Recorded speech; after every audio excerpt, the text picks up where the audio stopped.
जनशलाकया चक्षुरुन्मिलितं येन तस्मै श्रीगुरवे नमः। नमावं विष्णुपदाय कृष्णपृष्ठाय भूतले श्रीमते भक्तिवेदांत स्वामिने इति नामिने। नमस्ते सारस्वती देवे गौरवाणी प्रचारिणे निर्विशेष शून्यवादी पाश्चात्य देवतारिणे। पंचाकल्पतरुभ्यश्च कृपा सिंधु भैव च पतितानां पावनेभ्यो वैष्णवेभ्यो नमो नमः।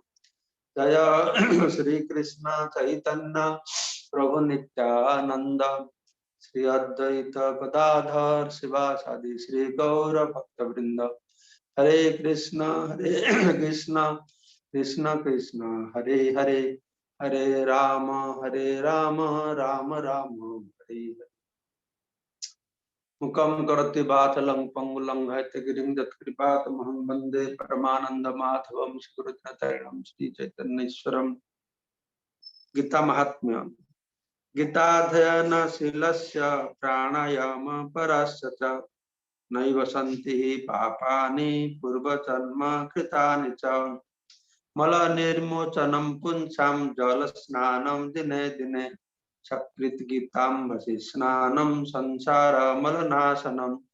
गीतासु गीता कर्तव्या कियम् अनैः शास्त्रविस्तरैः।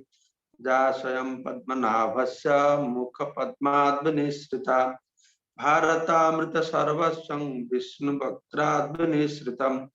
गीता गंगोदकं पीत्वा पुनर्जन्म न विद्यते। सर्वोपनिषदो गावो दुग्धा गोपालनंदन पार्थवश्च सुतिर्भोक्ता दुग्धं गीतामृतं महत्। एकं शास्त्रं देवकी पुत्र गीतम् एको देव देवकी पुत्र एव। एक मंत्रस्तस्य नमानि जाने कर्मापेक्षं तस्य देवस्य सेवा। हरे कृष्ण कृष्ण कृष्ण हरे हरे, हरे राम राम राम हरे हरे। हरे कृष्ण। আমরা ভগবত গীতার দ্বিতীয় অধ্যায় আলোচনা করছি। এই ভগবত গীতার দ্বিতীয় অধ্যায়কে দুটি ভাগে ভগবান বিভক্ত করেছেন, সাংখ্য যোগ আর বুদ্ধি যোগ। এই 38 নম্বর শ্লোক পর্যন্ত যে সাংখ্য যোগ বর্ণনা করেছেন তাকে তিন ভাগে বিভক্ত করা হয়েছে। একটা হচ্ছে আত্মজ্ঞান, যে আত্মজ্ঞান লাভ করলে আমরা ভববন্ধন থেকে মুক্তি পাব। আর একটা হচ্ছে স্বর্গে যাওয়ার রাস্তা, নিজের ধর্ম পালন করলে স্বর্গে যাবে। আর একটি হচ্ছে যশ লাভ করবে। তো এই আত্মজ্ঞান, স্বর্গ, কীর্তি, ঠিক আছে, এই তিনটির লক্ষ্য হচ্ছে যে কর্তব্য কর্ম করতে হবে।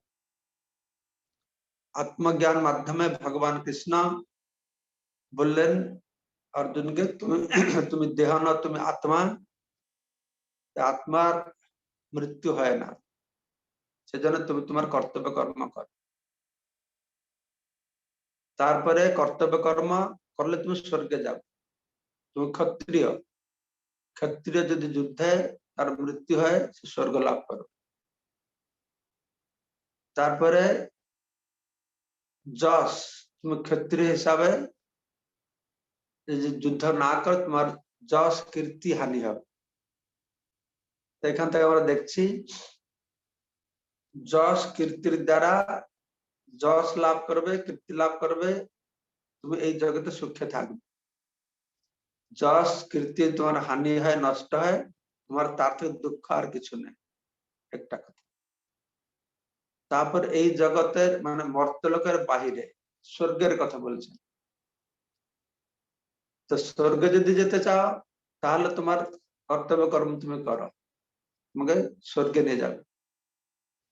না যদি তুমি आत्मज्ञान लाभ करे स्वर्ग मर्त्यर बाहरी जेते चाओ भौतिक जगतर बाहरी जेते चाओ तुम कर्तव्य कर्म करे ये आत्मज्ञान माध्यम तीन भागे प्रथम भाग টিকে तीन भागे विभक्त करा हलो তারপর আমরা দেখতে পারি যখন আত্মজ্ঞান বলেছেন তাকে আমরা দুই ভাগে বিভক্ত করতে পারি আপনারা বই দেখবেন প্রথমে কৃষ্ণ বলছেন যে কিভাবে তুমি আত্মজ্ঞান লাভ করে যুদ্ধ করো তুমি আত্মাকে মানো তোমাকে যুদ্ধ করতে হবে আত্মাকে যদি না মানো যুদ্ধ করতে হবে এভাবে আত্মজ্ঞান নেতিবাচক এটা আস্তিবাচক আত্মজ্ঞান লাভ করো আত্মজ্ঞান যদি না মানো তাহলে তোমার কি করা উচিত ভগবান আত্মজ্ঞান দিয়ে বোঝাচ্ছেন তুমি তোমার কর্তব্য কর্ম করো তো অর্জুন যদি যুক্তি উত্থাপন করেন না আমি আত্মাটা মানি না আমি আত্মাটা তোমার মানি তো ভগবান সেটাকে অ্যাড্রেস করেছেন তুমি আত্মাকে মানাও না মানতেও চাও না তাহলে তোমার কর্তব্য কর্ম করা উচিত সেটাও ভগবান দুটো শ্লোকে বর্ণনা করেছে এইভাবে আমরা পর্যালোচনা করতে পারি ভগবত গীতার দ্বিতীয় অধ্যায় তার প্রথম ভাগটি এভাবে বিভক্ত করা হল যেই কথা বলার মাধ্যমে ভগবান কৃষ্ণ অর্জুনের যে প্রস্তাব মন্তব্য যে আমি যুদ্ধ করব না সেই মন্তব্যকে খণ্ডন করে তিনি বলছেন অর্জুন তোমার এই প্রস্তাবটি হচ্ছে অনার্য দুষ্টম অস্বর্গম অকীর্তিকরম তুমি যে প্রস্তাব দিয়েছ এটা অনার্যের মতন কথা যারা জীবনের মূল্যবোধ জানে না যাদের আত্মজ্ঞান নেই তাদের এরকম কথা এই ভিত্তিতে তিনি আত্মজ্ঞান বললেন তারপরে কৃষ্ণ বলেন অস্বর্গম তুমি যুদ্ধ করবে না বলছো সেটা তোমার স্বর্গে যেতে বাধা দেবে তারপর অকীর্তিকরম তুমি যদি যুদ্ধ না করো তোমার কীর্তি যশ হানি হবে আর কীর্তিবান লোকের যশ হানি মৃত্যু থেকে আরো কষ্টকর হবে এভাবে সুন্দরভাবে ভগবান কৃষ্ণ এই সমস্ত শ্লোকের মাধ্যমে তিনি এই কথা সব বর্ণনা করেছেন বর্ণনা করে কৃষ্ণ বললেন যে তুমি সুখ দুঃখ লাভ ক্ষতি জয় পরাজয় এইসব বিচার না করে তুমি তোমার কর্তব্য কর্ম করো তারপরে তিনি দ্বিতীয় অধ্যায় দ্বিতীয় ভাগে বুদ্ধিযোগ বলছেন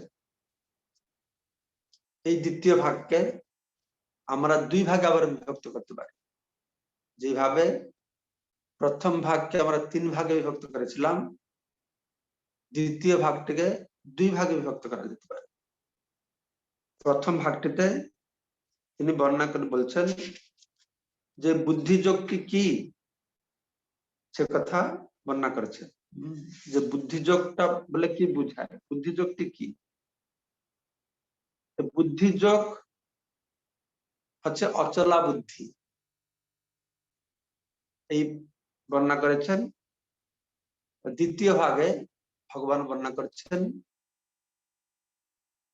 এই বুদ্ধিযোগের লক্ষণ কি প্রথম ভাগে বুদ্ধিযোগটা কি দ্বিতীয় ভাগে বুদ্ধি যোগের লক্ষণ কি ওই বুদ্ধিযোগের লক্ষণকে আবার চার ভাগে বিভক্ত করা যেতে পারে সেটি হচ্ছে কি না যারা স্থিতপ্রজ্ঞ তার লক্ষণ কি তিনি কিভাবে কথা বলেন কিভাবে অবস্থান করেন কিভাবে বিচরণ করেন চার ভাগ তার লক্ষণ কি কিভাবে অবস্থান করেন কিভাবে কথা বলেন কিভাবে অবস্থান করেন কিভাবে বিচরণ করেন আমরা তার লক্ষণ সম্পর্কে আলোচনা করেছি প্রজাহাতি যদা কামান সর্বান পার্থ মনোগতা। মন থেকে উদ্ভূত কল্পনা জল্পনা প্রসূত জড় বিশ্বভোগের প্রতি যে বাসনা তাকে পরিত্যাগ করে আত্মনিয়ব আত্মা তুষ্ট, যে নিজেতে আত্মাতে সন্তুষ্ট থাকে তাকে স্থিতপ্রজ্ঞ, সেটা স্থিতপ্রজ্ঞের লক্ষণ। আর স্থিতপ্রজ্ঞ কিভাবে কথা বলে সেটাও আমরা আলোচনা করেছি। কিভাবে কথা বলে, যখন আমরা বলি কিম প্রভাষেত, কিভাবে কথা বলে তাকে দুই ভাগে বিভক্ত করতে পারে। একটা যে কিভাবে কথা বলে, কিভাবে কথা বলে দুই ভাগে বিভক্ত করা হয়েছে, কি বললে কি বললে না। আমাদের কৃষ্ণ দুই ভাগে ভাগ করে বলেছেন। সেটাকে আবার দুটোই নিজেকে কিভাবে বলে, বিশেষ করে কিং প্রভাষেত কিভাবে কথা বলেন তাকে দুই ভাগে বিভক্ত করে, কি বললে কি বললে না। কি বলেটাকে আবার ভাগ করে বলছেন নিজেকে কি বলে, অপরকে কি বলে। ঠিক আছে, এইরকম আপনারা চার্ট বানাতে পারেন। যারা শুনছেন এটাকে আবার শুনে চার্ট বানাবেন, তাহলে আপনাদের বুঝতে সুবিধা হবে। তো সেই সম্পর্কে আমরা শ্রবণ করলাম যে কি বলবে, কিম প্রভাষিত মানে কি বলবে, সে নিজেকে বলবে। দুঃখের সময় থাকলে সে নিজেকে বলবে দুঃখের কারণ হচ্ছে আমার কর্মফল, আমার প্রারব্ধ কর্ম আমি ভুগছি। নিজেকে বলবে, কেউ জিজ্ঞাসা করলে তাকেও বলবে। ঠিক আছে। আর সুখের সময় সে একই কথা বলবে, সে বলবে এটি আমার প্রারব্ধ কর্মফল আমি পাচ্ছি, এটা আমার কোন ক্রেডিট নেই, আগে যা ছিল। কিন্তু এটা নিষ্কপট ভাবে বলতে হবে। সুখের সময় যে বলবে ভাই আমি সুখ পাচ্ছি আমার পূর্ব কর্মের ফল, এটা নিষ্কপট ভাবে। তো এইভাবে নিজেকেও বলবে, পরকে বলবে। তাই সুখের সময় সে খুব মানে আনন্দে বিহ্বল হবে, স্পৃহা শূন্য ভাবে। ঠিক আছে, সুখ আসছে আসছে, কর্মফলে কখন সুখ পাবো কখন দুঃখ পাবো, এইরকম ভাবে সে থাকবে। বীত রাগ ভয় ক্রোধ তারপরে আসক্ত হবে না। আসক্ত না থাকলে, বিষয় বস্তুর প্রতি আসক্তি না থাকলে তাকে হারাবার ভয় থাকবে না, না পেলেও উঠানিত হবে। তো এটা হলো কি বলবে। কি বলবে না, না অভিনন্দতি না দোস্তি, শুভাশুভম, সে কার প্রতি জাগতিক স্নেহ প্রদর্শন করবে না। ভক্ত তার করুণা দরুন স্নেহ প্রদর্শন করতে পারে, কিন্তু জাগতিক স্নেহ ভালোবাসা নয়। শুভ অশুভ, তাকে কেউ যদি গালি দেবে তার প্রতি রেগে, এই তুমি আমাকে এরকম বললো, আমার মৃত্যু হবে, তোমাকে অভিশাপ দিচ্ছি, কেন আমাকে এরকম বলছো, এটা বলবে না। বা কেউ তার যদি ভালো বলে মঙ্গল করে তাহলে তার প্রতি সেরকম ভ্রুক্ষেপ করবে না। তাকে কৃতজ্ঞতা জানাবে, হ্যাঁ ভগবান তোমার মঙ্গল করুন, থ্যাংক ইউ ভেরি মাচ, এটা বলবে না। এই পরিপ্রেক্ষিতে গতকালকে একজন বললেন তাহলে আমাদেরকে করলে কি আমরা করবো না। কিন্তু এটা মনে রাখবে, আমি যেটা বলছি যারা স্থিতপ্রজ্ঞ স্তরে যাবে তাদের এই লক্ষণ বলা আছে। আমরা ওই স্তরে না আসে এগুলিকে আমরা নকল করতে চেষ্টা করবো না। কেউ বলবে তাহলে ভগবত এটা আপনাদের অভ্যাস করতে হবে। আমরা কি অভ্যাস করব না, ভক্তি যোগকে অভ্যাস করব, ভগবত ভক্তি অভ্যাস করব। ভগবত ভক্তি অভ্যাস করলে এই সমস্ত গুণাবলীগুলি অটোমেটিক আমাদের মধ্যে প্রকাশিত পাবে। যস্যাস্তি ভক্তি ভগবতী অকিঞ্চনা সর্বৈ গুণস্তত্র সমাসতে সুরাহ। আমরা যদি ভগবান প্রতি ভক্তি করি অর্থাৎ ভক্তিমূলক সেবায় নিযুক্ত হয়, নীতি নিয়ম যথার্থ রূপে পালন করে ভক্তিমূলক সেবা যদি নিযুক্ত হয়, তাহলে কি হবে না স্বাভাবিকভাবে এই গুণাবলীগুলি আমাদের মধ্যে প্রকাশ পাবে। আমাদের আর্টিফিশিয়ালি এই গুণাবলী প্রকাশ করতে হবে, স্বাভাবিকভাবে গুলি প্রকাশিত হবে। তো এইভাবে কিং প্রভাষদকে দুই ভাগে বিভক্ত করা হলো।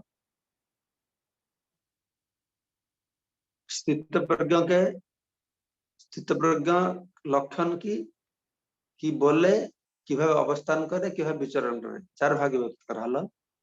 আর কি বলে তাকে 2 ভাগে বিভক্ত করা হলো, কি বলে কি বলে না। ঠিক আছে, আরো কিভাবে অবস্থান করে সেভাবে কালকে আমরা আলোচনা করলাম। কিভাবে অবস্থান করে না, সে তার ইন্দ্রিয়গুলিকে কচ্ছপের মতন ভিতরে গুটিয়ে রাখে। ইন্দ্রিয়াণি ইন্দ্রিয়ভ্যস্তস্য প্রজ্ঞা প্রতিষ্ঠিত। তো ইন্দ্রিয়কে বিষয় থেকে বাহির করে গুটিয়ে রাখে। সে সম্পর্কে আমরা শুনেছি, যদি আমরা নিরাহার ভাবে থাকি, ইন্দ্রিয়কে বিষয় থেকে দূরে রাখাটাই যথেষ্ট নয়।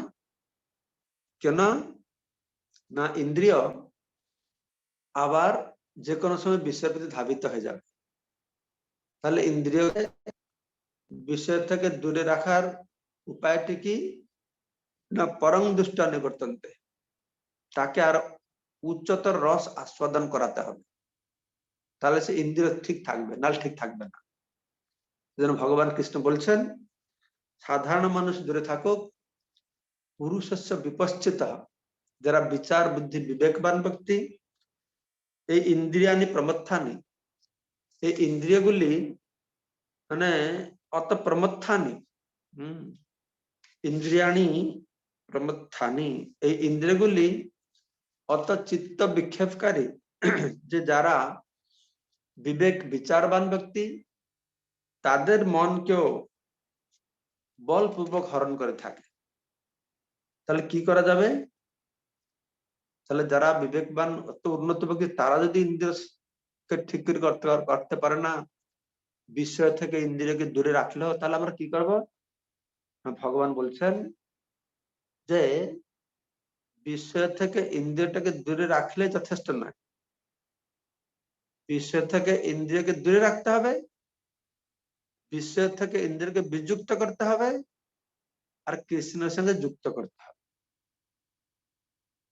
এই কথাই তিনি উপসংহারে বলছেন, তানি সর্বাণী সংযম্য, সমস্ত ইন্দ্রিয়গুলি সংযম করতে হবে, অর্থাৎ এই ইন্দ্রিয়কে বিষয় থেকে দূরে রাখতে হবে, তানি বিষয় থেকে বিযুক্ত করতে হবে। তানি সর্বাণী সংযম্য, ইন্দ্রিয়গুলিকে বিষয় থেকে বিযুক্ত করতে হবে। কিন্তু বিযুক্ত করলে হবে না, কারোর সঙ্গে যুক্ত করতে হবে। কার সঙ্গে যুক্ত করতে হবে? যুক্ত আশিত মত পরহ, যুক্ত মত পরহ। ভগবান কৃষ্ণের সঙ্গে যুক্ত করতে হবে। বসহি যস্য ইন্দ্রিয়াণি, এইভাবে তার ইন্দ্রিয় যখন ভগবানের সঙ্গে যুক্ত হবে, তখন সম্পূর্ণরূপে বশীভূত হবে। তো তারপরে এই সম্পর্কে বলা আছে, যারা ভগবানের সঙ্গে যুক্ত হতে পারে না, ভগবানতে মন লাগায় না, ভগবানকে ধ্যান না করে, বিশ্বের সবসময় ধ্যান করে বসে থাকে। তো ভগবান বলা আছে, ভগবান বলছেন, তুমি সাধারণ হও বা অসাধারণ হও, যেই হোক না কেন, যেই কোনো ব্যক্তি হোক না কেন, বিষয়ের প্রতি ধ্যান করলেই তোমার অবস্থা খারাপ। কেউ ভগবান প্রতি মন লাগাতে পারছে না, বিষয়ের প্রতি মন লাগালো তার অবস্থা খারাপ। কিন্তু যারা জ্ঞানী তারাও যদি বিবেকবান ব্যক্তি, তারা যদি বিষয়ে মন লাগাবে তাদের অবস্থা খারাপ। কি রকম খারাপ সেটা বলে দিলেন এখানে। যুক্ত আসিত মত পর, যদি মত পর না হো তাহলে গতিটা কি হবে সেটা ভালো করে শুনো। বলছে ধ্যায়তে বিষয়ান পুংস, যখন মানুষ বিষয়ের কথা ধ্যান করবে, বিষয়ের কথা বলেছি রূপ রস গন্ধ শব্দ স্পর্শ, এই 5টি বিষয় আছে। এই বিষয় নিয়ে যখন সে ধ্যান করবে অর্থাৎ মনে মনে চিন্তা করবে, এই মনে মনে চিন্তা করবে, তখন কি হবে না সঙ্গস্তেষু উপজায়াত, ধ্যায়তো বিষয়ান পুংস সঙ্গস্তেষু উপজায়তে, संगात संजायते काम, कामत क्रोध अभिजायते। तो ध्यायते विषयान पुंस, विषय प्रति ध्यान करबे चिंता करबे, संगस्ते सुख, तार प्रति संग, संग माने आसक्ति, সেই বস্তুর প্রতি আসক্তিটা বাড়বে। संगात संजायते काम, আসক্তি বাড়লে কি হবে কাম, কাম মানে কি, কাম মানে ভোগের বাসনাটা বাড়বে, অর্থাৎ সেই বস্তুটাকে ভোগ করবার জন্য ইন্দ্রিয় দিয়ে ভোগ করবার বাসনাটা বাড়ছে। মন, বাসনা তো মনের কাজ, এই মনের কাজ মন যদি নিয়ন্ত্রণ না করে ভগবানকে না লাগানো হয় তাহলে সে বিষয়তে লাগবে। তখন সে বিষয়কে চিন্তা করে তার প্রতি আসক্ত হবে, আসক্তি থেকে ভোগ করার বাসনা জাগবে, সঞ্জায়তে কাম। তারপরে কাম্য একটা এরকম বিষয় যে সে কোনোদিনই কাম ভাব প্রশমিত হবে না, ন জাতু কাম কামান উপভোগ্যনা সম্মত, কামী পুরুষের কামনা বাসনা ভোগের দ্বারা প্রশমিত হয় না। বললেন না আরে ভোগ করো ভোগ করো, ভোগ করলে না ত্যাগ হবে না, এটি ভুল ধারণা, ভোগ থেকে ত্যাগ হয় না। দেখছি পুরাণে পড়েছি আমি, পুরাণে একটা শ্লোক লেখা হয়েছে যে ভোগ না করলে ত্যাগ হবে না। চিন্তা পড়ে গেলাম, আরে সব বড় জড় জগতের লোকরা তো তাই বলে, ভোগ করো ভালো করে, ভোগ করলে না ত্যাগ হবে, ভোগ না করলে ত্যাগ হবে কি করে, তা পুরাণে তো তাই বলছে। কিন্তু যখন ব্যাখ্যা দেখলাম তো ব্যাখ্যাতে লেখা হয়েছে ভোগ থেকে ত্যাগ মানে সংসারে যে পাপ পুণ্য কর্ম করেছি এই কর্মফল থেকে যে পর্যন্ত আমরা সম্পূর্ণ মুক্ত না হয়েছি সে পর্যন্ত এই ভৌতিক জগৎ থেকে আমরা ত্যাগ করে বাইরে যেতে পারবো না।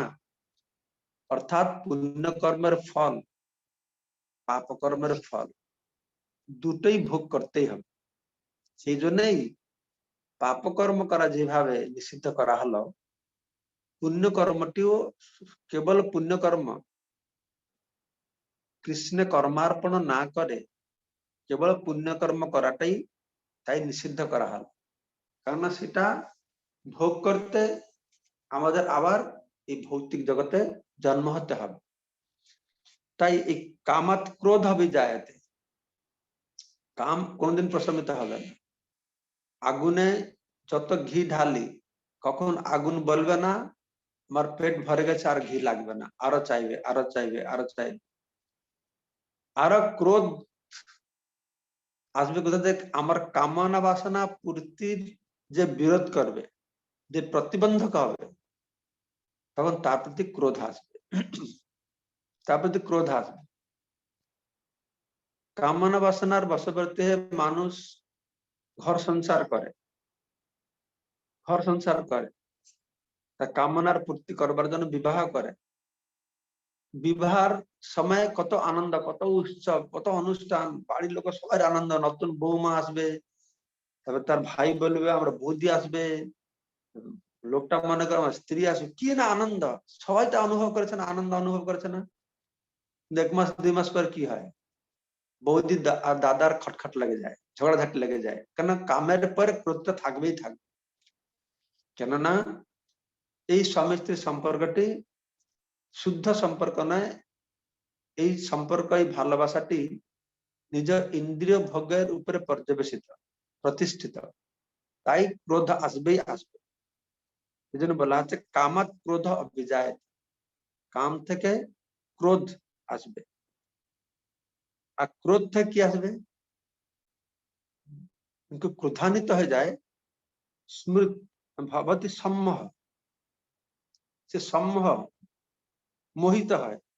সম্মোহ তাকে মানে কি, সম্মোহ মানে যার বিচার বুদ্ধি আর থাকে না, বিবেক শূন্য হয়ে পড়ে, অর্থাৎ কোনটা করণীয় কোনটা অকরণীয় সেটা আর বুঝতে পারে না, তাকে বলে সম্মোহ। মোহ, মোহ মানে বিচার বিবেক বুদ্ধি শূন্য, কোনটা কর্তব্য কোনটা অকর্তব্য এটা বুঝতে পারে না। যখন কেউ ক্রোধান্বিত হয়ে যায়, ক্রোধান্ধ বলে না, ক্রোধে সে অন্ধ হয়ে গেছে, কি করছে কি করছে না, কি বলছে কি বলছে না, কোনো কিছু সে বুঝতে পারছে না।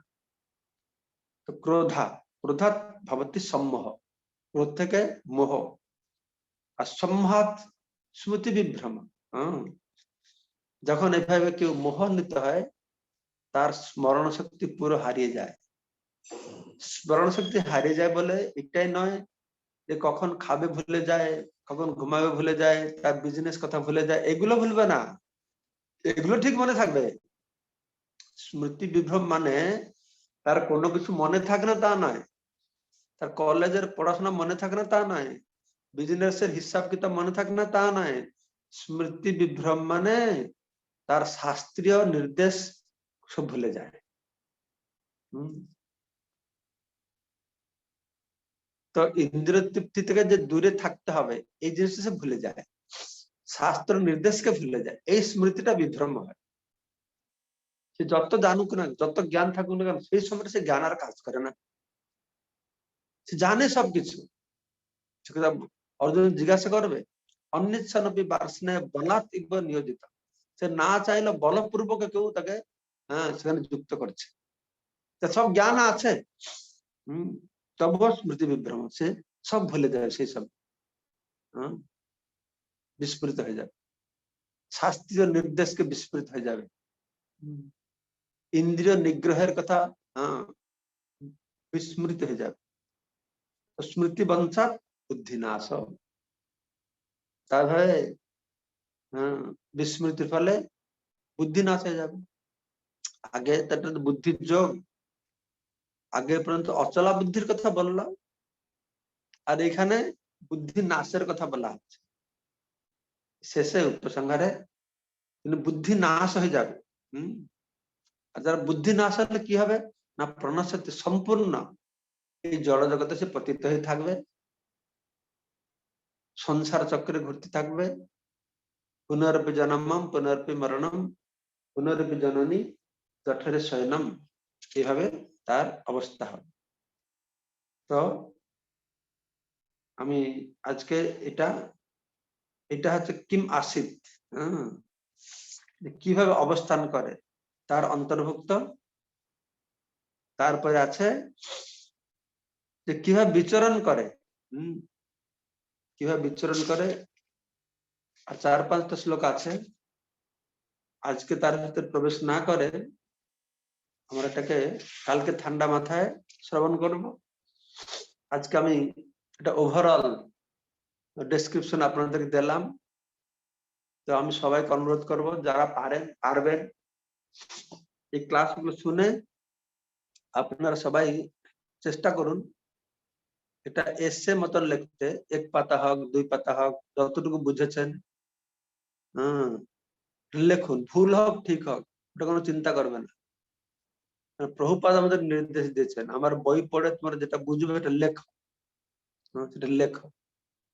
আর আমার নিজের অনুভব আছে, আমি যখন নতুন নতুন ইস্কনে জয়েন করলাম আমি সব কিছু লিখতাম এখনো সে নোটবুক গুলো আমার আছে। তো যদি আমরা শুনি, প্রথমে শুনে একরকমের বুঝি, যেটা শুনি সেটা লিখে ফেলি, লেখে পরে যখন পড়বো তখন আরো সুন্দর বোধগম্য হবে জিনিসটা। সেজন্য আমি বারবার বলছি, রিডিং একটা জিনিস আর স্টাডি একটা জিনিস। রিডিং মানে শুধু পড়ে যাও, রিডিং করছে, স্টাডি করছে মানে পড়ে যাওয়া নয়, পড়ে অনুধাবন করা। সেজন্য আমরা বলছি Gita study circle, Gita reading circle নেই।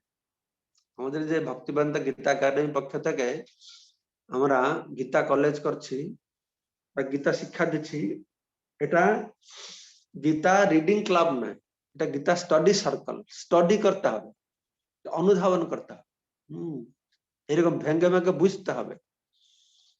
তাহলে কি হবে না, এই জ্ঞানটা মানুষের হৃদয়ে অবস্থান করবে। তা নাহলে এই বইতেই থেকে গেল। যদি আমরা না শুধু পড়ি তাহলে জ্ঞানটা বইতেই থেকে গেল। কিন্তু এরকম যদি আমরা স্টাডি করি, এটা রিডিং নয়, এটা স্টাডি, এটা পড়া নয়, এটা অধ্যয়ন। ঠিক আছে, গীতা অধ্যয়নশীলস্য, গীতা পড়ছি না, গীতা পড়া একটা জিনিস, গীতা অধ্যয়ন করা একটা জিনিস, গীতা রিডিং করা একটা জিনিস, গীতা স্টাডি করার একটা জিনিস। ঠিক সেরকম গীতা হিয়ারিং, গীতা লিসনিং। কেউ হয়তো শুনছে, এটা আমরা শ্রবণ করে তার অনুধাবন করছি। এইভাবে আপনারা চেষ্টা করুন, যদি পারেন তো ভালো। আগামীকালকে আমরা, আজকে আমরা ইন্দ্রিয় কিভাবে অবস্থান করবে আলোচনা করলাম, আগামীকালকে ইন্দ্রিয়গুলি কিভাবে বিচরণ করে, ব্রজেত কিম, সেগুলো আলোচনা করব। হরে কৃষ্ণ। যদি কার কোনো প্রশ্ন থাকে আপনারা জিজ্ঞাসা করতে পারেন, হাত উঠান, মিউট করা হবে, নয়তো নয় চ্যাট বক্সে লাগবে। অভিরাম চৈতন্য প্রভু, আনমিউট করা। মহারাজ আপনি বলছিলেন ওই যে সুখ আসলে ভক্তরা কি ভাবে, তো এটা কি কর্মফল হবে? আর কোথাও কোথাও পেয়েছিলাম নাকি ভগবানের করুণা বলেও ভাবে। তো আমাদের কোনটা ভাবা উচিত, কর্মফল না ভগবানের অহেতুক করুণা? কর্মফলটা আমরা পাচ্ছি, কর্মফলটাকে সে ভগবানের করুণা বলেও মনে করছে। ভক্তরা কর্মফল মনে করে, আরো উন্নত স্তর গেলে সে কর্মফলটাই ভগবান আমাকে কৃপা করে দিচ্ছেন, ভক্ত এরকম মনে করে। আর কখন কখন আমরা দার্শনিক ভাবে উপস্থাপনা করি, যে যখন আমরা কখন কখন দার্শনিক ভাবে উপস্থাপনা করি যে ভক্তকে ভগবান কষ্ট দেন,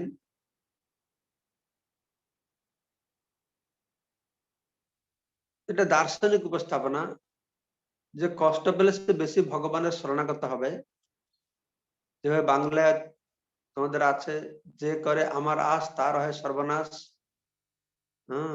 তবু সে না ছাড়ে আমার আশ, আমি হই তার দাসের দাস। কিন্তু এই কর্তব্য কর্মটাকে সে পাচ্ছে, কর্তব্য কর্মের ফল ভোগ করছে ভগবানের ইচ্ছা, ভগবানের ইচ্ছায় তো কর্তব্য কর্ম পাচ্ছে। আমরা কর্তব্য কর্মের ফলটা কে দিচ্ছে? যন্ত্রারূঢ়ানি মায়া, অনুমন্ত উপদ্রষ্টা, এই সব কিছু ভগবান করাচ্ছে, কর্মফলটা ভগবান দিচ্ছেন আমাকে।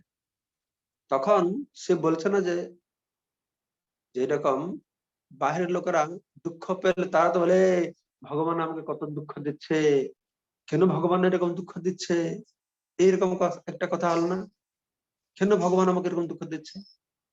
কিন্তু ভক্ত সেরকম বলবে না,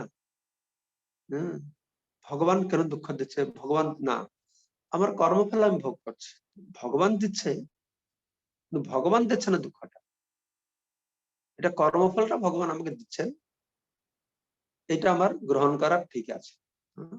কর্মফল এইভাবে মনে করো। কেন ভগবান দুঃখ দিচ্ছে না, আমার কর্মফলটা ভগবান আমাকে দিচ্ছে।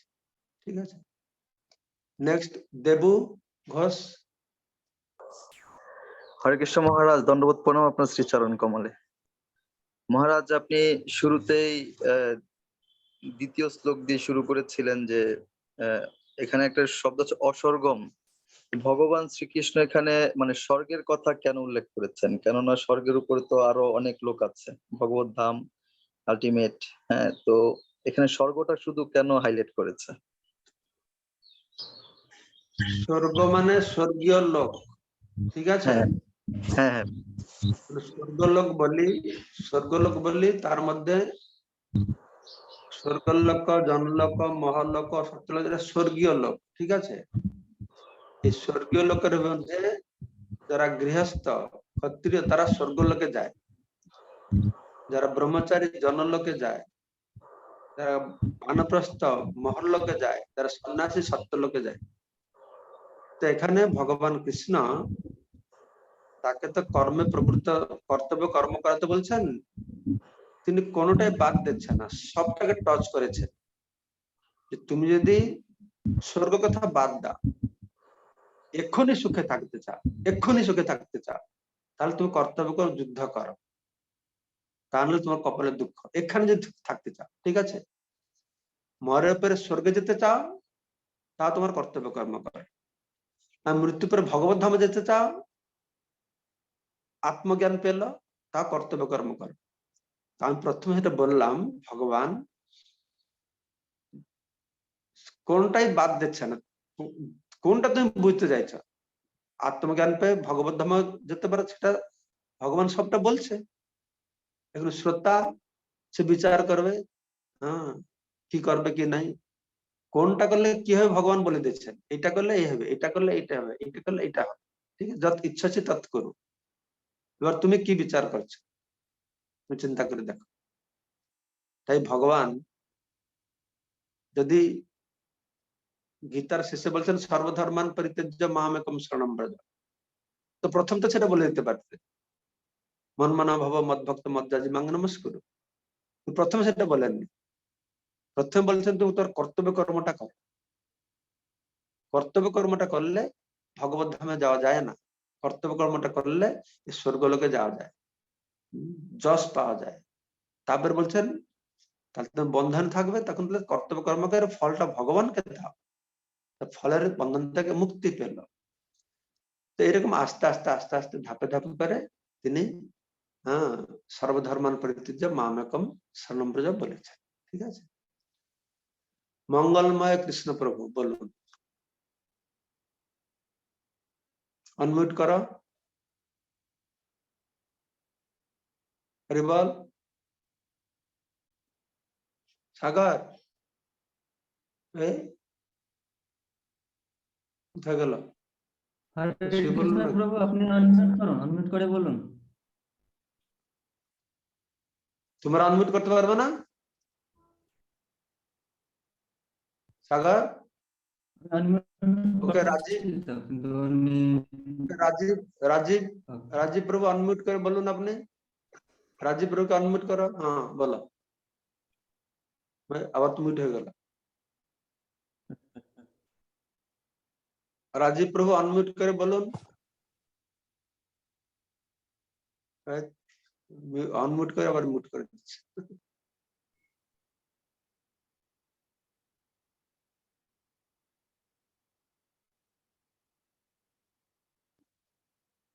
কি করে দেবে, তো আনমিউট করতে জানে না। তোমরা আনমিউট করতে পারবে না? মহারাজ দণ্ডবত প্রণাম। হ্যাঁ মহারাজ আনমিউট হয়েছে তুমি। হ্যাঁ মহারাজ, আপনি যে বললেন তাহলে এই যে গৃহস্থরা স্বর্গলোকে যাবে, তারপর হচ্ছে বানপ্রস্থ যারা আছে তারা হচ্ছে স্বর্গলোকের উপরে। হ্যাঁ, তাহলে তো মহারাজ আমরা জানি ব্রহ্মচারীরা সন্ন্যাসীরা হচ্ছে সবকিছু ত্যাগ করেছে, তারা হচ্ছে যে আপনি বলছেন সর্বধর্ম করে দিয়েছে, তারা তো সবকিছু করে ত্যাগ করেছে, তো তারা এখানে স্বর্গলোকে বা তপলোকে যাবে, তাহলে ভগবত ধামে কে যাবে মহারাজ?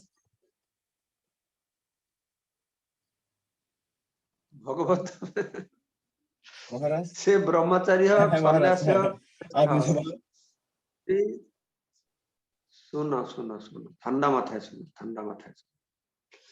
যদি তুমি শুধু গৃহস্থের কর্তব্য কর্ম পালন করবে তাহলে স্বর্গে যাবে। গৃহস্থ যা কর্তব্য কর্ম, স্ত্রীকে ভালো করে দেখাশোনা করো, ছেলেদের মানুষ করো, ভিখারিকে দান দাও, যজ্ঞ করো, হ্যাঁ, পাঁচটা যজ্ঞ আছে গৃহস্থের কর্তব্য, এইগুলি যে কর্তব্য কর্ম করবে স্বর্গে যাবে। ব্রহ্মচারী, সে ঊর্ধ্বতা ব্রহ্মচারী, ব্রহ্মচর্য পালন করছে, সে জনলোকে যাবে, বানপ্রস্থ মহল্লোকে যাবে। কিন্তু সে ব্রহ্মচারী হোক, গৃহস্থ হোক, বানপ্রস্থ হোক, স্বধর্ম পালন করে যদি ভক্তি করবে তাহলে ভগবত ধামে যাবে। সে ব্রহ্মচারী নৈষ্ঠিক ব্রহ্মচারী হয়েছে, কিন্তু ভক্তির সঙ্গে বেশি সম্পর্ক নাই, ব্রহ্মচর্যটার বেশি গুরুত্ব দিচ্ছে, তাহলে সে ভগবত ধামে যাবে। তোমার ক্লিয়ার হয়েছে জিনিসটা? রাজীব প্রভু আনমিউট করো। রাজীব, হ্যাঁ মহারাজ। ক্লিয়ার হয়েছে জিনিসটা? হ্যাঁ মহারাজ। হ্যাঁ, হ্যাঁ মহারাজ। শুধু গৃহস্থ ধর্ম পালন হরে করলে কৃষ্ণ। হ্যাঁ। ভগবত ধামে যাবে না। গৃহস্থ ধর্ম করে ভক্তি করলে ভগবত ধামে যাবে, নাহলে হবে না। নেক্সট বিপুল সাহা। হরে কৃষ্ণ। বিপুল সাহা আনমিউট করুন। ধন্যবাদ প্রণাম মহারাজ। হরে কৃষ্ণ। মহারাজ, ভগবদ গীতার দ্বিতীয় অধ্যায় দুই ভাগে ভাগ করেছে, এক সাংখ্যযোগ আর বুদ্ধিযোগ। তো বুদ্ধিযোগের আপনার আবার দুইটা ভাগে ভাগ হয়েছে, ওই দুইটা ভাগটা আমি বুঝি নাই কি বলেছিলেন। বুদ্ধিযোগ প্রথমে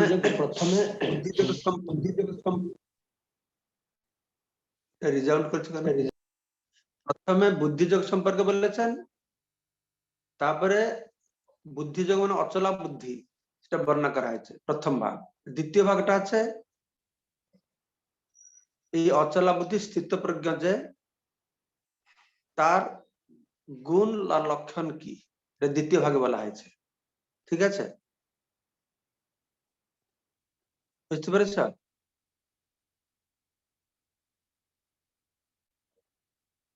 বিপুল সাহা আপনি আনমিউট করে বলুন। মহারাজ বুঝেছি মহারাজ। বুঝা গেছে? হ্যাঁ বুঝছি। বুদ্ধিযোগে আপনার দ্বিতীয় ভাগে গুণ আর লক্ষণ বর্ণনা করা হয়েছে, অচলা বুদ্ধি। বাস, ওকে। আর গুণ লক্ষণ মধ্যম চার ভাগে। লক্ষণ কি রিজাউন্ড করে কেউ, এটা দুটো রেখেছে নাকি সেখানে? দুটো ফোন চালাচ্ছে। তো লক্ষণ কি, সে কিভাবে বসে, কিভাবে কথা বলে, কিভাবে বিচরণ করে, তাকে আবার চার ভাগে বিভক্ত করা হয়েছে। ঠিক আছে, হয়ে গেল। আর তো আছে, আর কোন প্রশ্ন আছে? ঠিক আছে, তাহলে আজকে আমরা এখানে এই আলোচনার বিশ্রাম দেই। আগামীকালকে চেষ্টা করব কিভাবে স্থিতপ্রজ্ঞ লোক বিচরণ করে। তো তোমরা সবাই চেষ্টা করো আমার লেকচার শুনে সংক্ষেপে যদি 500 শব্দ দিয়ে বা 1000 শব্দ দিয়ে লেখে এই হোয়াটসঅ্যাপ গ্রুপে পাঠাবে, তাহলে অন্যরা সব পড়বে, পরে সবার একটা বোধগম্য হবে কি জিনিসটা আছে। তারপরে এই ব্যাপার হচ্ছে কি, যে দ্বিতীয় অধ্যায়টা আমরা ভালো করে না বুঝি, তৃতীয় অধ্যায়টাকে ধরতে পারবো না। এই জন্য আমরা যতটুকু বুঝবো ভালো কিন্তু বুঝবার জন্য চেষ্টা করবো। অবশ্যই ভগবত গীতায় কেউ আমরা পূর্ণরূপে বুঝতে পারবো না, যতটা ভালো করে বুঝতে চেষ্টা করবো, ভগবান যতটুকু বুদ্ধি দেবে। পূর্ব আচার্যদের আমি যা কিছু বলছি, এটা আমার কোনোটা নিজের উপলব্ধির কথা, জ্ঞানের কথা, বুদ্ধির কথা বলছে না। পূর্ব আচার্যরা যেভাবে বর্ণনা করছেন তাদের শব্দটাই আমি ব্যবহার করে সবকিছু উপস্থাপনা করলাম, আমি যেভাবে বুঝেছি। প্রভুপাদ বলছেন গীতা আজ ইট ইজ, আমি বলছি গীতা আজ আই আন্ডারস্ট্যান্ড। ওকে, আমি গীতা আজ ইট ইজ আমি বলতে পারবো না, কিন্তু আজ I understand following the footsteps of previous আচার্যস আমি বলছি। সবাইকে ধন্যবাদ। হরে কৃষ্ণ। বাঞ্ছা কল্পতরুভ্যশ্চ কৃপা সিন্ধু সিন্ধুভ্যেব চ পতিতানাং পাবনা